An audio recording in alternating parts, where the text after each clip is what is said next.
we're talking about it. We are now setting up a 4.3 gigawatt plant in Tamil Nadu. We are into utility scale renewables. We have nearly 3.2 gigawatt of established solar capacity and 1 gigawatt of wind capacity.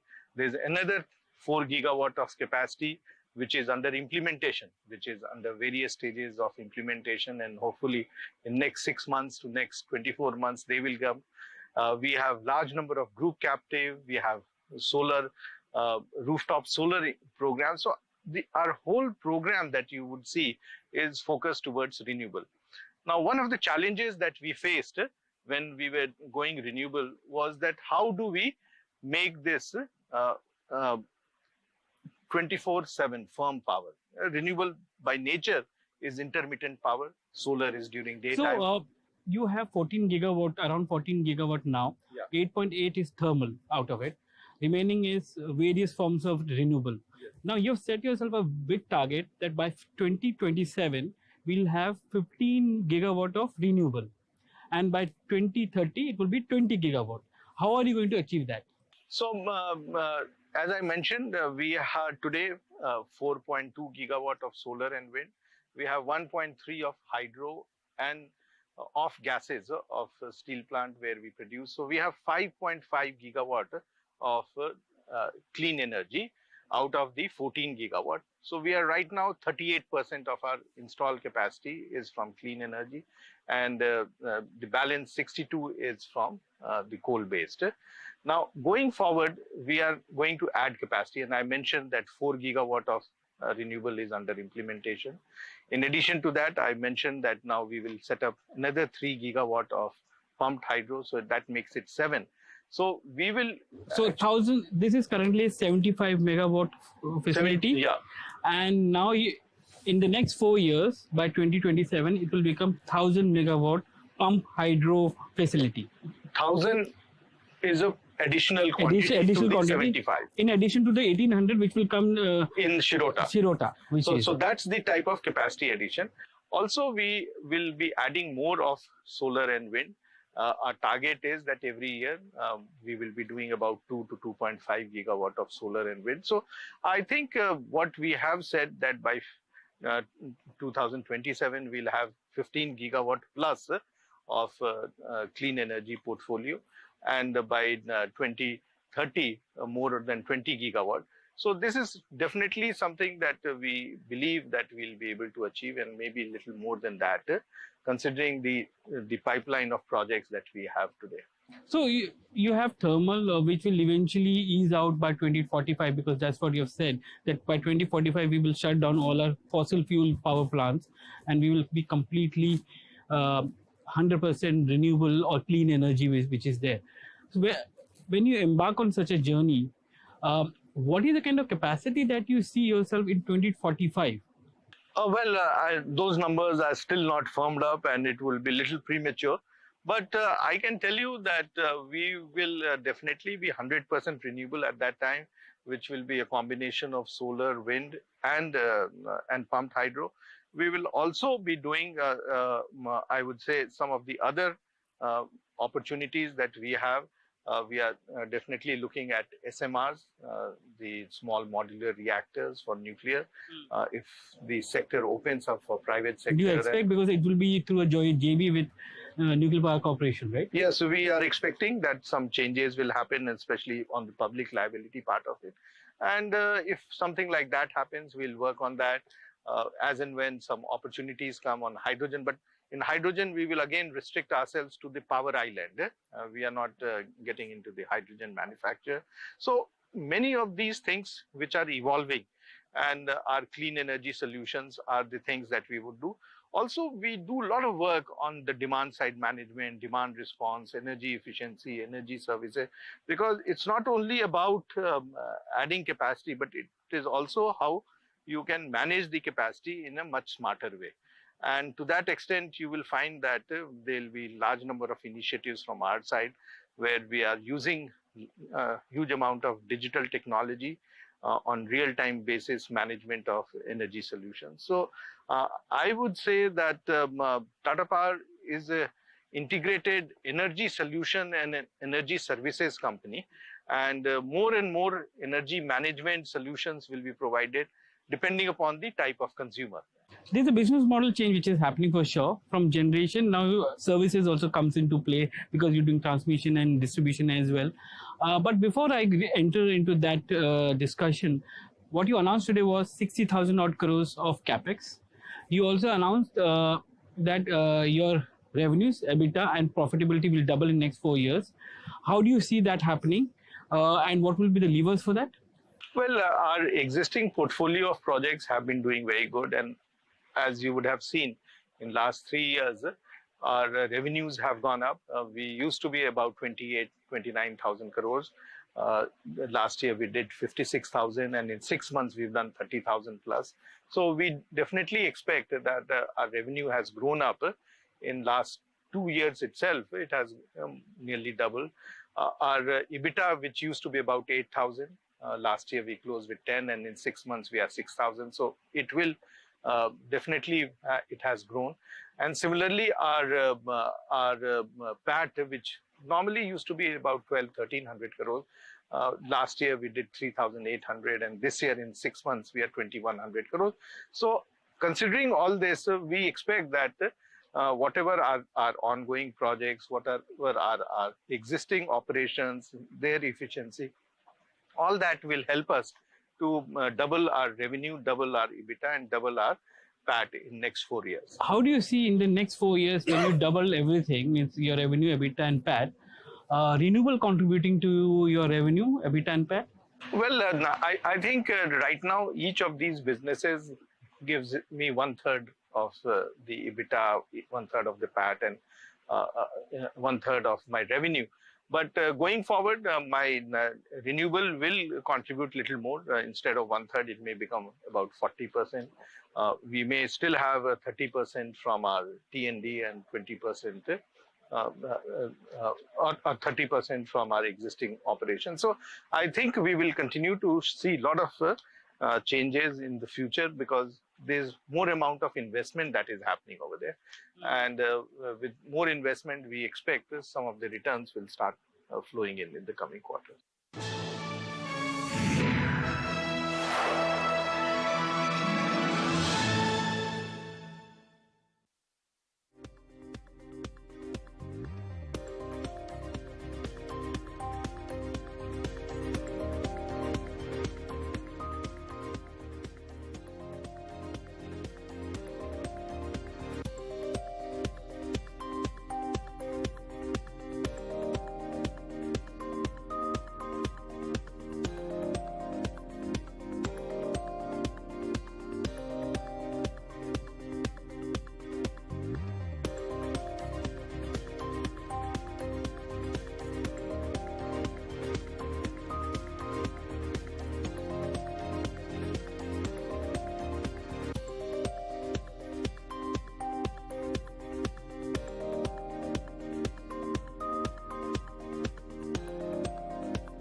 You spoke about the fact that utility services, that's what you're transforming yourself into. How will that happen, and how what role digitization will play into it? Because you are into T&D, where you're going into smart metering into many households. How are you going to look out for more circles or more cities where this distribution is going to open up? Yeah, and there are two areas that we are expecting things to open up. One is, of course, the distribution space will open up. Also, there will be multiple suppliers of electricity. So it may not be that we would only have supplier of electricity from one entity like we have today. So when you are a supplier of electricity, you have better choice to the consumer and better services to the consumer. And we feel that we can offer a whole gamut of service. And it can be not only providing them solar power or renewable power, it can be EV charging, it can be energy management, it can be better consumption of energy through some of the smart home devices or smart factory devices. So there will be a whole lot of solutions that we are working on. And hopefully in next 12 to 14 months, you will see many of these solutions coming in the market, which we will be able to then scale it up and provide to different sets of Does it consumers. also allow you to rescale your margin profile? Being a regulated entity, you have an IRR to meet and you can't go beyond that. And there's a debt and equity ratio which allows you to go only to a certain IRR. The moment you go to services, does it allow you to have a higher margin profile? Absolutely. So there is a regulated return which guarantees us under all circumstances to get a certain regulated return. And then you have the value-added services that we provide. And in value-added services, if you are able to provide services which are useful, which brings down the cost of energy for the consumer, helps them meet their sustainability goals, then you can ask for a certain premium on all those solutions. So definitely our target is that we'll have possibly in next 5 years a 50-50, a 50% regulated business and a 50% which is not regulated. And to that extent, we feel very confident considering the type of efficiency, operational capability, and the type of bench strength and manpower that we have, and we have excellent training tools that we provide to our employees, we'll be able to provide many of these value-added services to our consumers. To reach that, you have to spend 60 odd thousand, and you mentioned that you go with a 70-30 ratio of debt equity. Where is this equity going to come from? Are the Tata Sons going to put in? Are you going to raise fresh, or are you going to divest non-core assets? As I mentioned to you that we have divested earlier, but more importantly, our present cash flows are very good. And our EBITDA, I mentioned to you, in 6 months is 6,000 crores and should double in H2. So we will have a lot of cash in the business itself, which we can redeploy for our growth opportunity. And to that extent, we are very confident that we'll be able to meet our overall objective of growth, and at the same time ensuring that our balance sheet is very strong and all the financial metrics on debt equity as well as on the whole debt EBITDA is very healthy. So we are very, very careful when we plan our growth, and we will always do it in such a way that there is a fine balance between growth and the financial returns and the balance sheet.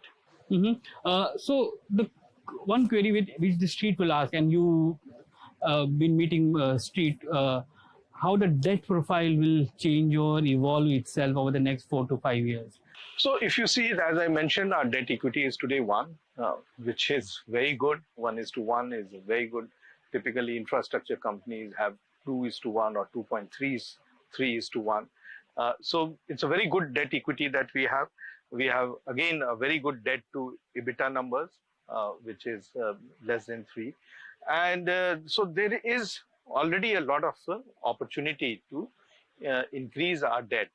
But as I mentioned to you, we are very calibrated in our growth, and we will only put debt if it is giving me better returns. So if it gives me a better return, if it gives me better EBITDA, better profit, better cash flow, then I will be doing that investment. Is there an internal benchmark in the board saying that, okay, I need to get a better return than 15% IRR, then only I'm going to invest in these projects?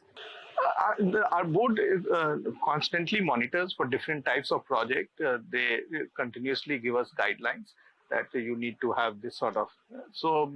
There is a threshold which we need to have, and above threshold, you can decide what sort of investment you want to do. So that's what is very important for us, that all our returns have to be above the threshold, and we will never do any investment which does not meet our, because they are compelling projects. And we shared with you that we have transmission projects, we have opportunities in distribution, we have renewable projects, we have pumped hydro projects. So there is a I read somewhere you had switch gears also, which no, we don't have switch gear. Yeah. But we will have a lot of distribution opportunities going forward. So we have large number of projects which we have, and there's always a compelling requirement in terms of what is the risk reward, what is the business which will give me the biggest buck for the money. How do you see the transmission and distribution business evolving? Because you took over Odisha and you have almost turned it around. And there is much more coming in from here, because as you go for smart metering and digitization in that market, it's going to bring in more returns for you. The T&D business is a huge opportunity. You have been articulating it in the past as well. How do you see that opportunity for you, and what kind of capex are you looking at in that business? So in transmission, we see great opportunity with nearly another 320 gigawatt of renewable capacity additions or clean energy capacity addition. That much of transmission facilities have to be created. So there is huge number of transmission assets which will be created, whether it is transmission lines or they are switch yards. So that's an area that we will see huge capacity. Again, that's a regulated business, right? But you have to bid for it. It's not regulated now because when you do the bidding, it is based on what sort of bid you have given and what sort of returns you will get. So it's a fixed annuity type of return that you will get based on the bidding number. I wanted to connect with you on the cell and module business, which you have started. 4,000 odd crores you have invested in that business, setting up in Tamil Nadu. How big is it going to be for you? Means, is there a scale up expected? Because you yourself said that our own captive needs would be taken care of by that facility. So, is there a need to scale that up as well? At present, we feel 4 is a very large number, 4 gigawatt. Though we started with the cell and module plant in Bangalore way back in 1992, our present capacity is only about 600 megawatt of cell, and with this 4.3 coming in, we will become 4.9 gigawatt, which is a substantial capacity. And we do expect that this will cater to a very large extent to our own internal requirement of group captive or rooftop or utility scale. But over a period of time, if we find that there is an opportunity and there is a market for it, we can consider. Also, we always keep on looking for new technologies. Many of the technologies that are good today may not be good 5-year or 10-year hence. So we need to consider that aspect also, whether the technology that we are using, is it efficient, is it best in class, or we need to upgrade the plant capacity to meet the future technology requirement. How do you get the pricing in place here? Because you have a import market for this product as of today. Till March, at least, there is no duties, but post March there will be duties, and there will be a lot of at least 10 gigawatt of projects have to come into the solar every year, so that we meet that target of 500 gigawatt of renewable. How do you see pricing in this market evolving? And have you been able to take care of the supply chain? Because you're not into polysilicon and wafers, you're into cell and modules. So how do you manage that? So first of all, the BCD is already implemented from 1st April 22. So in future also BCD will be there. The only change that happened was the ALMM, which allows approved list of module manufacturer, allowed many of the Chinese suppliers to come in, which is only there till 31st of March. So you cannot actually import, even if you want to pay the duty. Of course, you can import from other places including Southeast Asia, like Vietnam and Malaysia, where they through FTAs and all. yeah. But definitely you will have to pay the basic customs duty, and I think that's what is important when you are looking at how we tie up in future our requirement of cell and module. We feel that there is large capacities that will come up. Ours is coming, and so also we do know that some of the other manufacturers who have got PLI, they are also coming. They are also coming. Maybe not all of them, but at least even if 50% of them come, there will be huge capacity. How will be the pricing in that sense? So the pricing has to be competitive, because even if you import it and pay the duty, it has to compete with that. So if it is not competing to them, then you will find it very difficult. We are currently in Bhivpuri hydroelectric, sir. This is a plant where it's over 100-year-old, and you are going to bring in pump hydro here. Yes. How will a pump hydro be different in terms of renewable energy? We've seen more and more protests coming in for more hydro projects coming in, and you are in a very strategic position because you already have some hydro projects. How are you going to leverage that? So in a pumped hydro, you don't construct a reservoir or dam. It's already there. So what you do is, from the existing reservoir, you generate electricity, and the water that comes, instead of going into the river downstream, part of the water you retain with you, which is known as the settling reservoir. And then you recirculate that water, send it back again through a pumping system into the upper reservoir, and then again, so it's a closed loop arrangement which you have, and the purpose is that in a closed loop you are able to generate electricity with a very small quantity of water. And what about the pricing of power generated from such a project? Is it comparative to a normal hydro project or competitive to any other source of project? So you have to look at this in a very different aspect. Pumped hydro is only to cater to the peaking requirement of power. It is not the normal hydro power that has to be produced. It has to be only for the peaking purpose. And in pumped hydro, it will be only for 4 to 6 hours peaking that you would be doing. And peaking power, is very expensive, whether it is through the exchange or otherwise also if you want to do a bilateral procurement. So it's very important that pumped hydro is used only to cater to the peaking. Otherwise, if you do not use pumped hydro, you will go for electric storage, battery storage, or you would go through buying power from the exchange. To avoid that, you actually go in for the pump. So not just 2.8 gigawatts which is coming into, you have the potential for another 9 gigawatts coming through pump hydro. Do you have certainty of that 9 in terms of approvals and everything? We have to still work on that. That's the potential then. That's why we are saying that is potential, while 2.8 is a certainty where already work is going on. And that's not part of the 60,000? No, definitely not. That's much later, and that will come much later, maybe 2030 and beyond. But that's the opportunity which is lying with us, and at the appropriate stage, we will take a call about executing some or all of the projects. Mr. Sinha, it was a pleasure talking to you today. Thank you very much for joining us on NDTV Profit. Thank you very much, and thank you for having me on this show, and the first one. Thank you.